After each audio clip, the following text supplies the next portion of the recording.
What matters most in life, in love? Well, you know what? You should ask a woman who has lived past 100. Love, Life, and Lucille is the real-life story of Lucille Fleming, who died just before her 104th birthday, and she changed the author's life for sure. Judy Gaman joins us now to share a few pearls of Lucille's wisdom. Judy, it's such a pleasure to have you here because I know you have a lot to share with all of us about what you learned from Lucille. Welcome.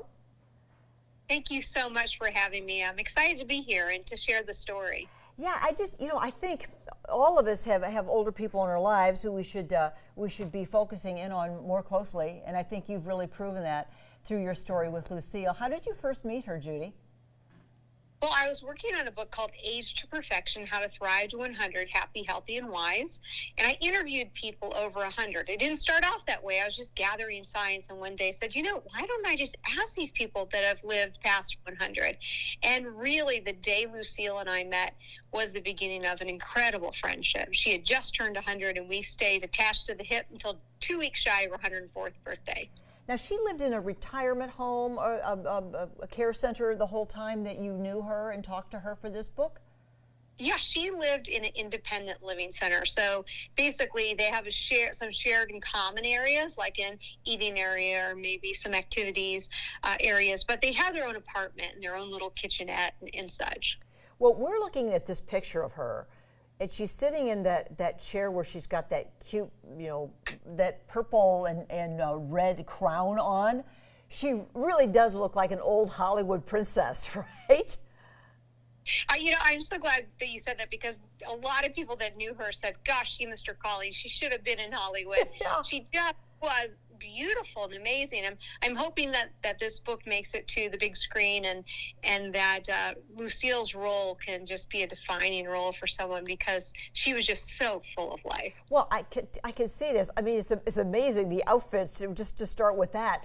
But what was it about Lucille? What did you learn from her, and what made her special? Well, one thing that you have to, when we talk about Lucille, you have to talk about is that she was really ahead of her time.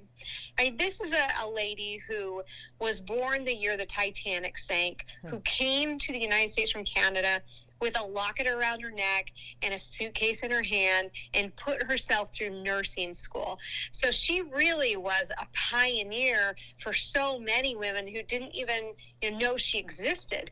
But her idea on perspective really is what changed my perspective on life.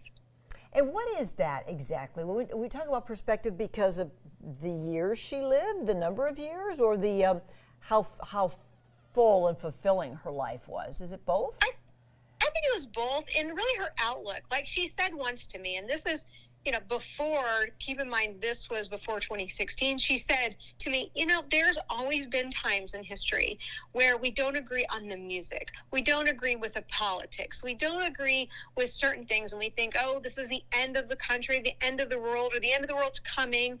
And we always get through it. She understood the American spirit. She was an immigrant from Canada, but she understood that American spirit probably better than anyone I'd ever known.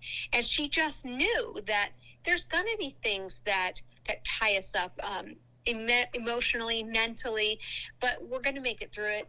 And in the end, life's going to be even better than we could have imagined. And I think we all, if we would all listen to our elders and took the time to know them and to hear their stories, this wisdom, this richness is right at our own fingertips. We don't even have to read your book necessarily for that. I think you'll probably agree with that, Judy. Oh, 100%.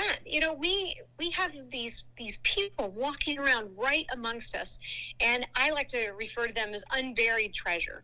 But they all have times that are limited on this earth. We know that once we hit, 80, 90, even in her case, 100, the amount of time that's left is very limited. But that treasure is there. We should be seeking it. We're looking in all the wrong directions. We're looking to social media, or we're looking to celebrities or even politicians.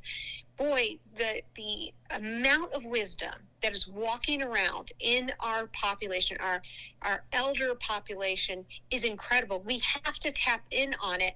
That is the best natural resource that we have. Wow. You said it all right there, Judy, for sure. And it's outlined in this this lovely book called Love, Life, and Lucille. These lessons learned. And Judy, I know that you're out there on this speaking circuit as well, and sharing this story and that last reminder you had for all of us about you know, these folks who are among us, your grandparents, your parents. Talk to them now. Talk to them now. Let's, you know, all of these resources in care centers and in their own homes by themselves. Let's reach out. And there it is right there, judygaman.com. There you are on the cover. And your book is widely available at this point, correct? It is. It is. It has gained some international attention. You can pretty much pick it up anywhere. Love it. Judy, thank you so much for sharing. This is wisdom for all of us, for sure. Thank you. My pleasure. Thanks, Judy. Bye-bye.